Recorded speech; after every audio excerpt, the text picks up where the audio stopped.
My name is Carolyn Cornman, and I'm a licensed psychotherapist. I've been working with the women and the LEV organization this whole year.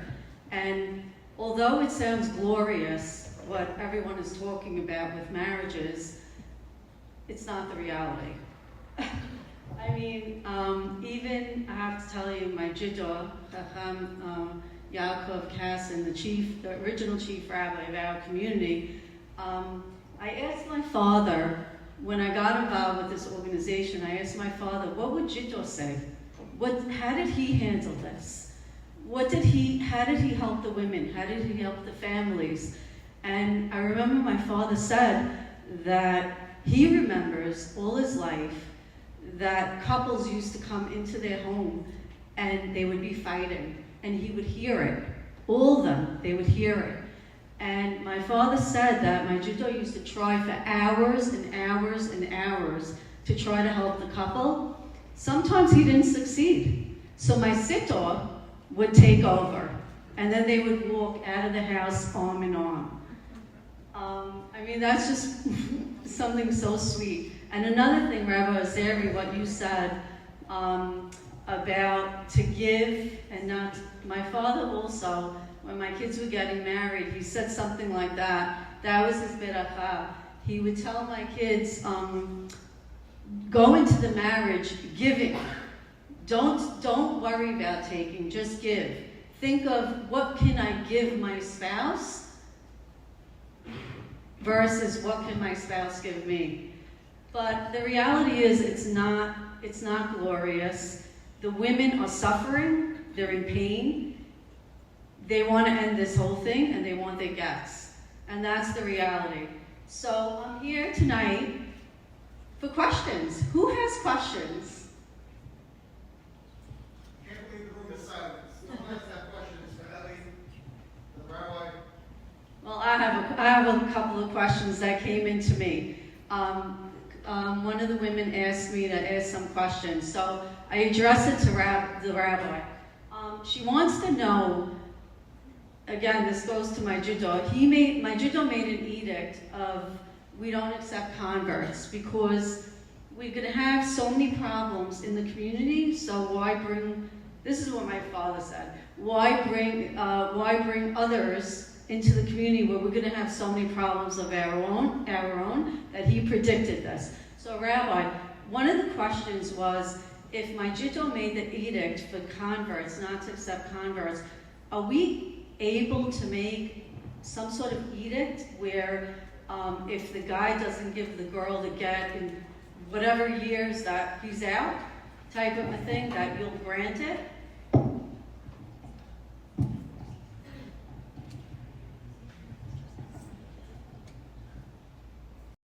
These people that are get refusers already in the community, they're somewhat ostracized. They don't get aliyah in the shuls. A lot of them move away. The rabbis have talking themselves blue to these people. Everybody knows who they are. We saw a number of years ago that there was protests outside their homes. Whatever can be done is trying to get done. But you're dealing with a very, very difficult person. Anybody who wants to deny his wife a get is an extremely, extremely difficult, abnormal person. And whatever can be done is being done behind the scenes. This organization right here, rabbis getting involved. Sometimes it's money. I want money. You want $50,000? You want $100,000? We'll get him the money, okay, if that's what it takes. I'm not kidding you. We'll get him the money if that's what it takes. But you're dealing with a very, very difficult type of person. Okay, good enough. Can I just add one thing? Absolutely. My personal feeling from dealing with most of these people is nekama, revenge. And when it's revenge, no matter what you want, they're going to continue to push and push and push because it's revenge. They don't want to settle. That's been my experience. Right, makes sense. I mean, it makes sense. Anyone else have any questions? This is the time to ask. Please. 1 second. What's your name? How do you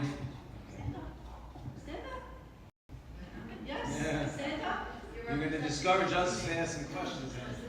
No, I just wanted to know, how do you enforce the prenup? Perfect Like, let's say question. you need it to use it. You signed it before you got married. So now what happens It's next? enforceable in court. It's an absolute. Like it's- American court, or It's like? yes, absolutely. Or It's legal a binding legal agreement? binding arbitration agreement. It's basically a glorified legal binding arbitration agreement. Obviously, we have more halachic things that we put into the agreement. But if the person is not following the agreement, the arbitration panel, which is the Bezdin, has the powers to give awards, and those awards are enforceable in court. If they're not going to listen to the court, then they're not going to listen to the court if you go to court either. But these are, if you have, again, I think Rabbi Zeri mentioned it before, we're working very clearly. We believe that a large percentage, whether it's 90%, 80%, 85%, whichever number you want to use, is probably in the 90% range or higher, are not going to give anybody problems, because it's a healthy way to deal with it before it blows up.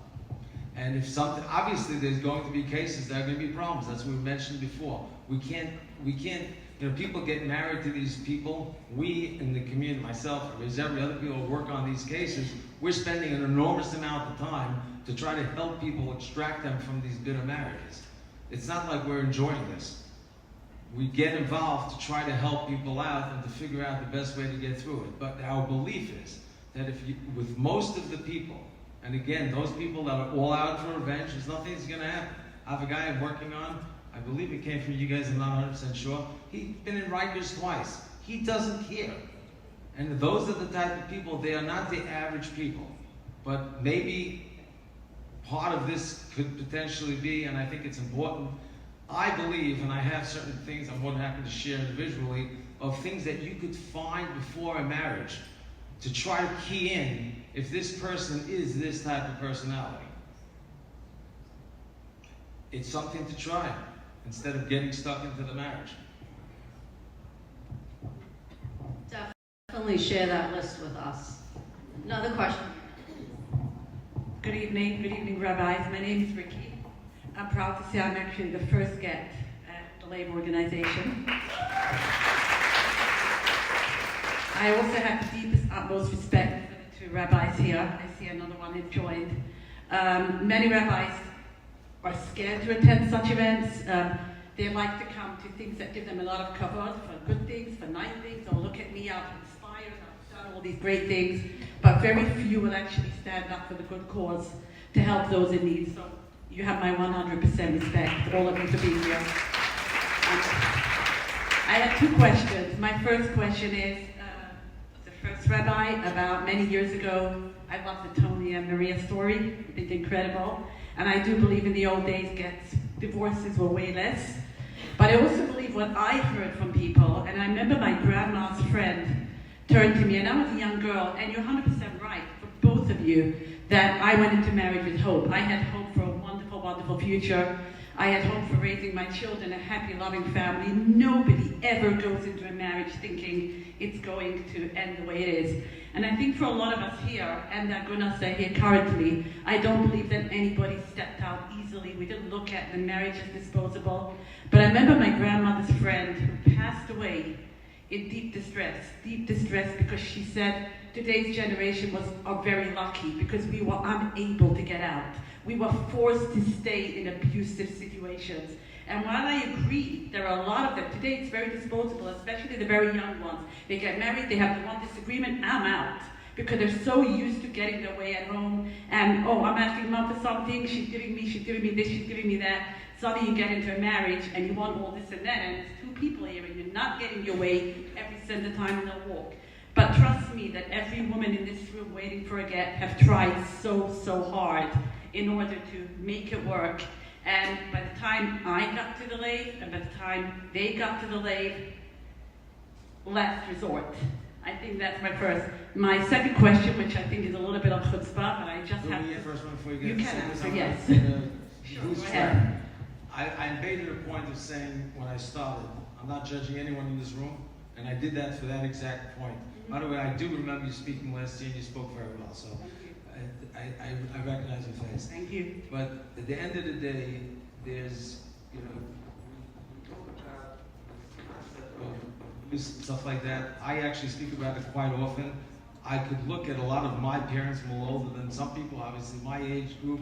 I do believe that a lot of these people lived miserable lives, and I agree with that. I think that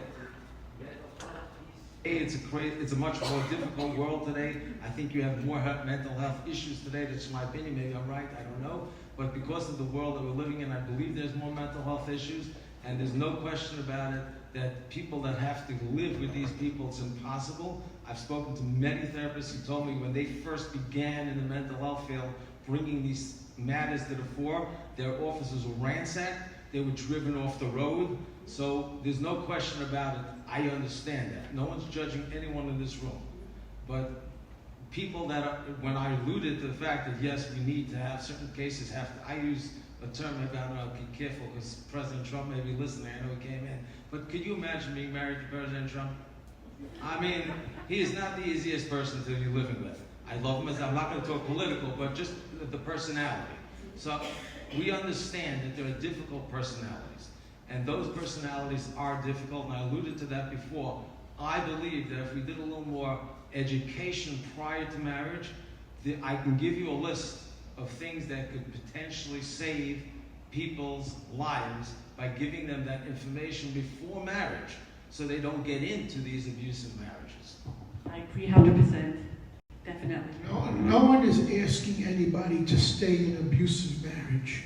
What we are asking is make every attempt to try and make it work. There are things that can be done out there today that are amazing, that could keep a family together. And let's face it, it's true. Maybe you married a person who is not the best, but for the sake of the children and for the wife and for what her future is looking at, maybe a half a husband is better than no husband, plain and simple. Or the other way around, half a wife is better than no wife. And we really have to work hard to keep people together. The tragedy of the children is beyond. Children really suffer. Sometimes they suffer when the abusive one is in the marriage. Sometimes they suffer when they leave the marriage. But we have to worry about the family as a whole and do whatever we can to try and keep them together and not to live in an abusive environment for the rest of your life. We're not asking anybody to do that. But there is help out there. Just on that note, I'll tell you that I personally saved a 40-year marriage. And it took the spouse that was the difficult spouse to acknowledge it. And the reason he did is because he lost connection to all his children. And he realized, I got to get myself help. And I got him to a phenomenal therapist, and he worked on it. But that's not the norm. I could honestly say that someone who's married to that age, obviously in the 60s or whatnot, changing your ways is not simple at a young age, certainly not in that age. But to his credit, he saved his life and his whole family's life. And in the very, very rare occasion when there is abuse and when it does happen, enough credit has to also be given to the women. And again, there's a lot of women in this room now that are showing their children that abuse stops here. What they're doing is breaking the cycle, because a lot of the children that grow up in such type of household, they get married and they're actually mirroring their upbringing, their action, and to them it's normal. Not always do both sides agree to go together. You need to have both sides ready to come to the table, and when only one side is coming to the table, then sometimes there is no other recourse. I appreciate that you brought it up, because that's one of the things I actually put on my table, right? That's my list. If I need two people to mediate, if one person is there, even if the other one is there, but they're not there physically, not there mentally, but they're there physically, it doesn't really help. You need to have two people that really want to make it. Correct. The second one, which is an idea, which is my chutzpah idea, I heard the rabbi say that let's offer them money. If they want 50,000, if they want 100,000, let's give it them to give the divorce. When you have the husband that's straight out refusing to accept money because I want my wife to suffer, as in Chava, give her that $100,000. We were ready to give it to him. Give it to her. Let her send her children to camp. Let her marry them off. Let her make customers. But let's raise that money and give it to. That's the most. We do give agonot money. You can ask around in the community. Sometimes they need it for camp. they'll need for tuition, they'll need the holiday. We do give them plenty. And I agree. And I have been a recipient of it. And I never forget, and I mentioned it last year, and I'm going to mention it again this year. And I'm going to give a lot of credit to Sean and Ilana sitting here. Stephen as well, because it's always been behind. When I was around, Stephen was very much behind the scenes. I heard Stephen, I didn't know if he really existed. We have to speak to Steve, and I never really met him. But I remember my first conversation, and I mentioned it last year. I was 2 hours on my first phone call, and it was on Erev Pesach. And right away they said, what are you doing Chol Hamoed? And I'm like, what am I doing? Nothing, I can't. We're busy. Court was taking up our life, and the rabbis and everything else. And they said, here's the first thing we're going to do. We've just sallied, what's your Zelle? Venmo. I didn't have Venmo. They taught me. I think Ilana taught me how to set up Venmo. $500 was in my account. Please take your children to Great Adventures tomorrow morning. And that's where we were. My children were going up and down the roller coasters while I was continuing my conversation on the phone with them, so I agree. But thank you again very, very, very much for coming out and supporting us. Thank you for your question. We have another question here. I don't know. First of all, thank you very much to the LEV organization for what they're doing, such amazing work with the community, for the women and men in the community who are going through difficult times. My question is to the rabbis.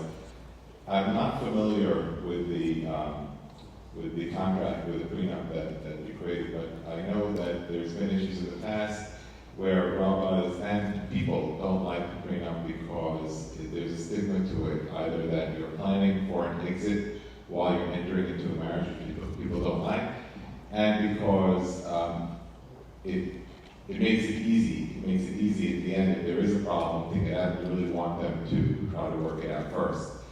My question is twofold. First, does the agreement, or could the agreement provide that prior to going to binding arbitration, there is going to be those sessions that are, I think you mentioned that there were, but I wasn't sure if it was part of the agreement or not, because that would be one way maybe to get more of the rabbis in the community to agree to it and to promote it. And the secondary subsequent question to that is, has it been discussed between the rabbis to make it a mandatory thing in order to get married, just like our marriage classes are mandatory before we're allowed to marry children in the community, that we also mandate first education about what the prenup really is, how long the prenup really is, and to mandate that it is signed before marriage so that we don't have another generation of the same problem. Very good question. I appreciate that.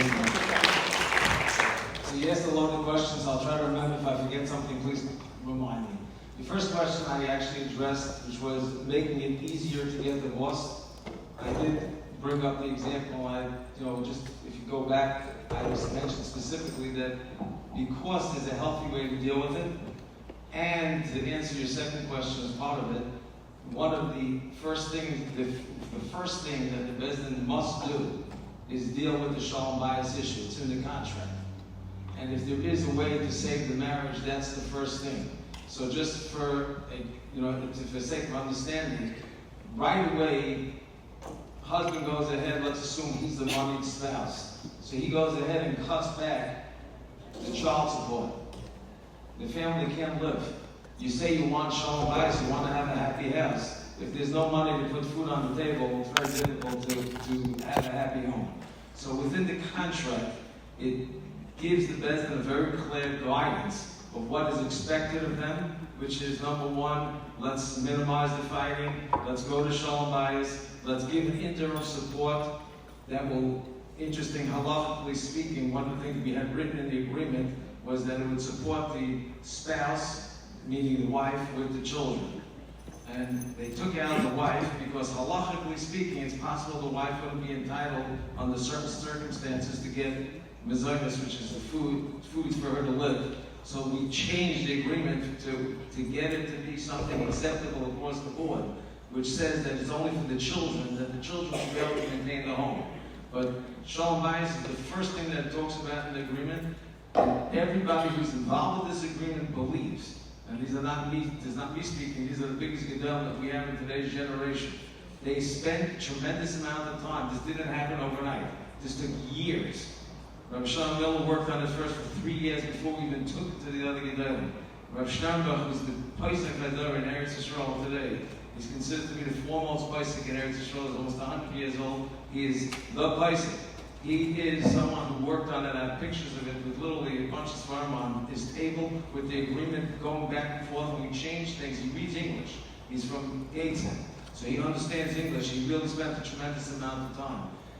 If we realize and understand that these are people who don't have a minute to their day, but they understood the value of trying to save the next generation, and they spent the time to go through it and to put into the agreement with a lot of sake, a lot of brains. They spent the time to go ahead and to take all the games out and to make sure that there's a healthy way forward.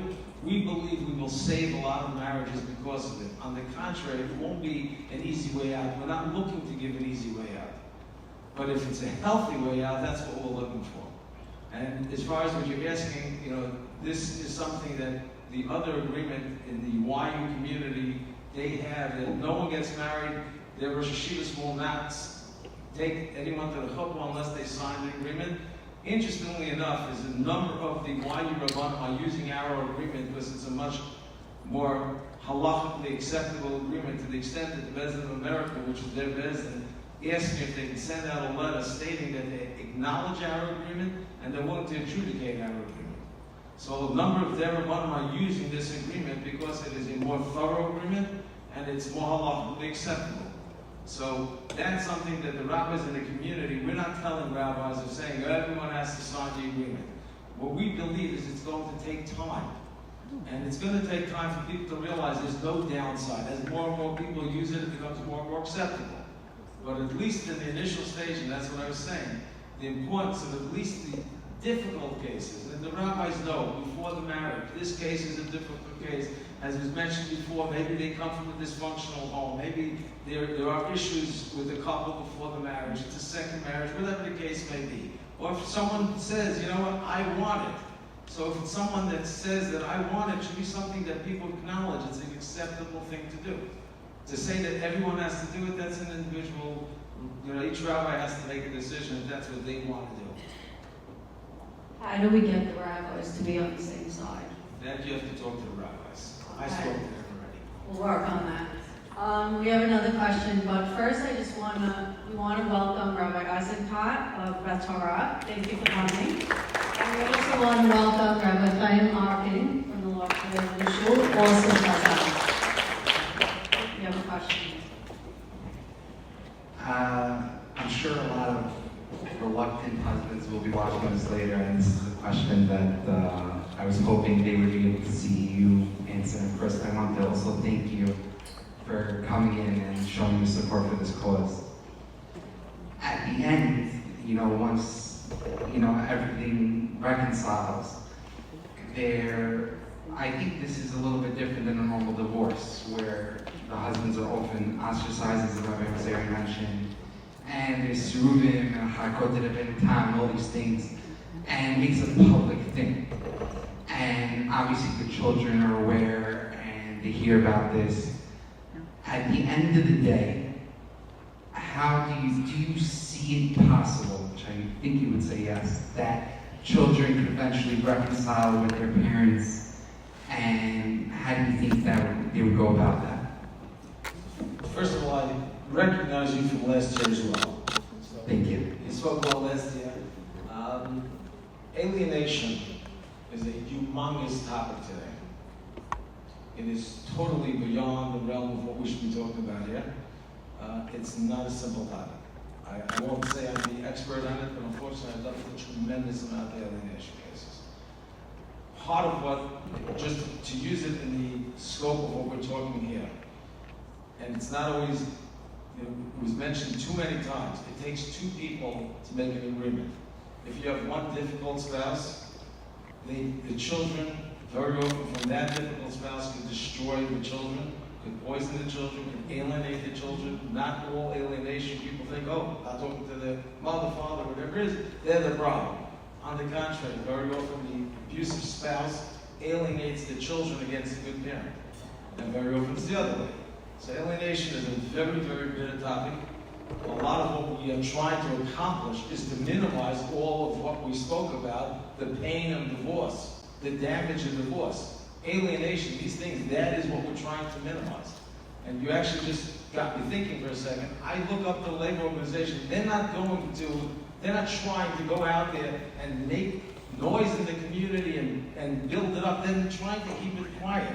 They've sent me quite a number of cases to try to get me to mediate so it doesn't get to the point that it's got to go to the streets, so it doesn't destroy the family.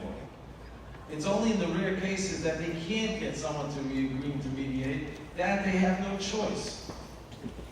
And when you get to that point, of course, the kids suffer. Thank you. We don't have all the answers.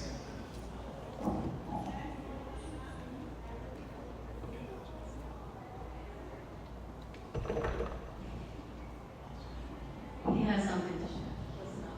I just want to attest to the fact that you were saying that, in my opinion, LEV is not an organization that helps facilitate divorce. I think, respectfully disagree with Reverend Zary. I think they're an organization that helps facilitate peace. And without getting into too much detail about my experiences, that the LEV organization has done more than Stephen and Sean and anyone who works around the scenes to help make peace, whether it's between me and both my parents, and no other organization, no other rabbi, no other mentor that I've ever had has facilitated as much shalom as the LEV organization has. Thank you. Okay, who else has questions? This is the time. Stand up. Hi, Rabbis. I just wanted to say, Rabbi Kassin, Shalom, our rabbi, was a leader, and he looked at what was going on in the society, and he made changes that were needed based on where we were. You know, we had this problem with converts, and they made an edict to stop that problem. You know, there were other problems that were out there. He made the matzo ball dance, or whatever was needed at the time. Although it wasn't perfect and it wasn't exactly right, he looked at the community as a whole, and his spirit was to save our community and to fix the problems. And he had a long-term picture. And this is a big problem, this Agonot. It's a big problem, and I think that a lot of the rabbis and a lot of everybody is kind of patching it. You know, they're putting a Band-Aid on it or trying to fix here or there.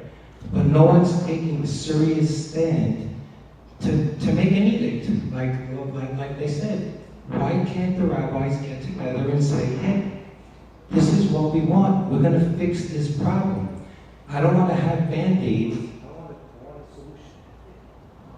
Lost it? There it is. I think that we want to see a solution to the problem and not a Band-Aid. And I think it's doable, but I think the rabbis have to get together. I know not everybody agrees with everybody, and it's not easy, but I think if they look for the good of the community, that we could hopefully fix this problem.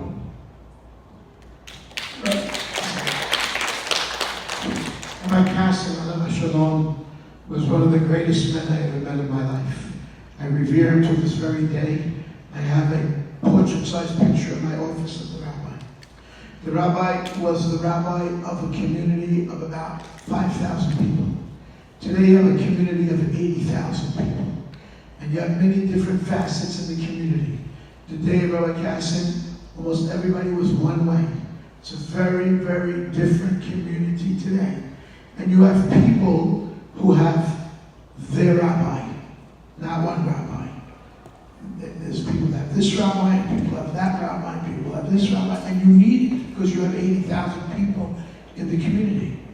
Rabbi Kassin also did not address the Aguna problem. He had some of them in his day. Yes, he addressed converts, He addressed other issues in the community, which I can tell you right now, things that he changed. But he didn't address the Agunah problem. Why he didn't address it, I don't know. But I can tell you that there are rabbis in the community, behind the scenes, who work with Agunot on a regular basis. They take care of them, they talk to them, they try to find them a solution. There are rabbis who are working out there. Nobody is sleeping when it comes to an Agunah. They're sensitive. The same way they're sensitive to an Almanah or to a Grusha. They are sensitive to them. And you may not see it as a layman, but there's a lot that goes on behind the scenes with each individual rabbi, with their people. Rabbi Azikot, your office is busy? You don't know? I know. Okay. Deal with all kinds of problems all day and all night. Okay, you need more businesses, yes. Okay.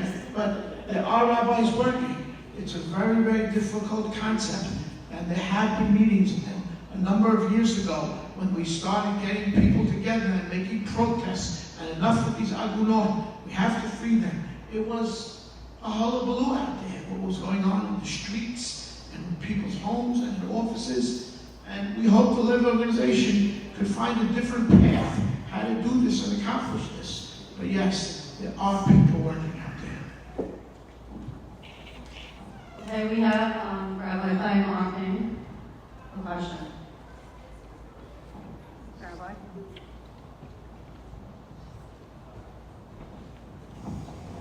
I wouldn't say I have a question. I have more than a mouthful what to say. But originally, when I met Stephen, we were a little skeptical about the strength of the organization, the direction of the organization. But I'm happy to tell you that after many years of working together in the background, I like sitting in the background, I don't like the front seat, that you guys are really doing tremendous to promote peace. And if that's the goal, that can always be accomplished.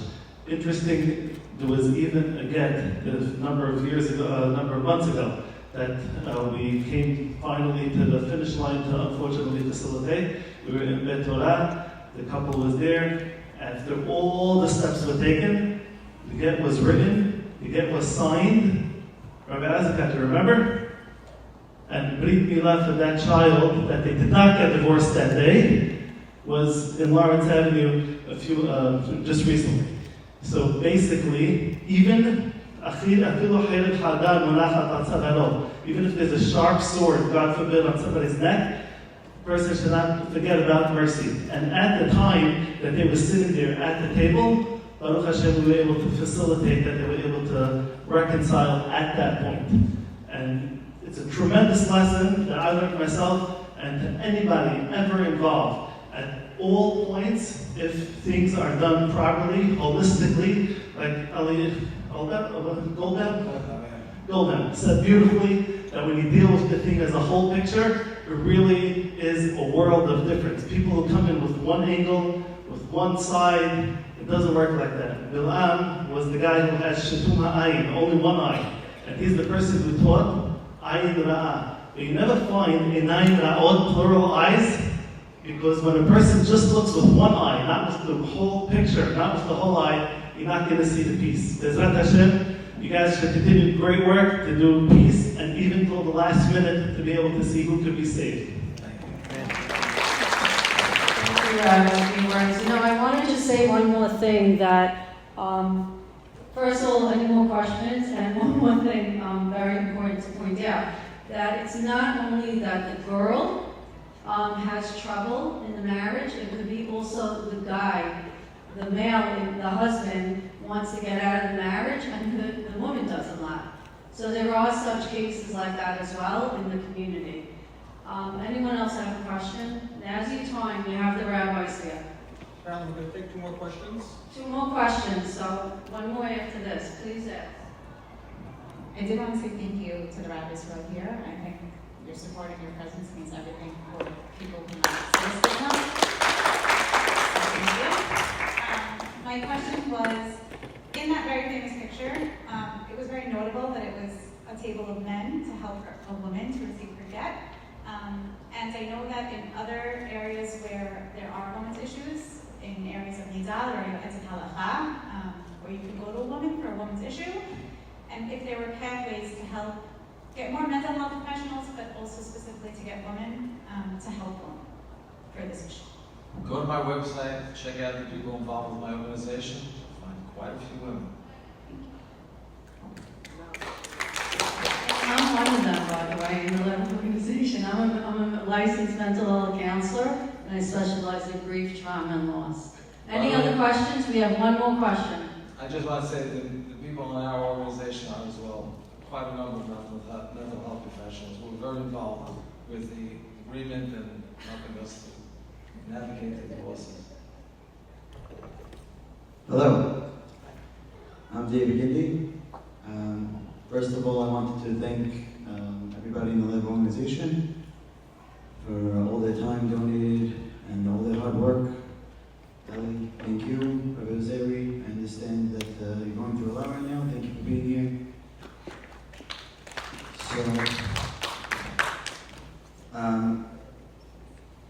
my question really revolves around hashkafa, and my wife asks me this all the time, hashkafa, that, and I really would like to ask for the Rabbi, if you could explain to me why the Torah has set, why do we think the Torah has set the rules this way to give the man so much power? And I was told in the past it's to be able to protect the woman, it's to be able to respect the woman, but I just don't understand it, and I think some clarity could really help out here. Great question, David.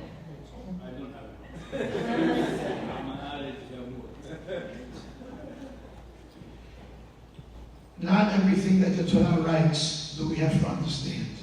We have to follow. Not everything that's written there do we understand.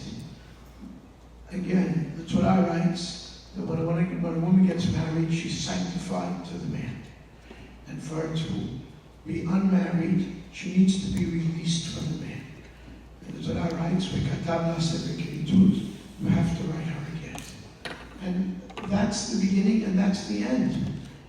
Mitzvah said to write your wife again, give her again. These refusers are evil, they're enemies of God. Literally. They are enemies of God. Why do some women have to suffer, and why other women it's easy for them? We don't have an answer for that. But we know one thing, the same way we have to eat kosher, and we may not understand that, and we have to keep Shabbat, and all the other mitzvot that we have in the Torah. It's not for us, not necessarily we have to understand. We have to follow the Torah as difficult as it is. It's written and we have to follow, whether we understand or we don't understand. I mean, that's true. I always heard that from my parents, but still. One second. I think that the question is not accurate. I'm going to explain. It's not at the same point that the Torah is giving the power on the fact that the man is the one who's giving the get. The great power is given to the Din that can force the man to give a get if it's necessary and can force it to death. We don't have that Bedin. That's another question. That's not a life of Torah that we're moving in. But the same moment that the Torah gave the power, yeah, the antidote was the power of the Bedin. Makinoto, if he has to give the get, Makinoto, Achomar Rocheani, until either he give her or she's widow. Simple choice. So that's appropriate, that's the point of view of Torah. Now, we're not living on fact that the Torah is fulfilling all, it can be fulfilled only in all its way. That's why you have, so we have to manage with what we have, and instead of having that power of the Bedin, we have what the rabbi just explained before. We have rabbis who are really working hard behind the scene and in front of the scene, yeah, and doing that more politically correct, more nicely. We don't beat anyone, but the job mostly get done. You have some exceptions, but mostly get done.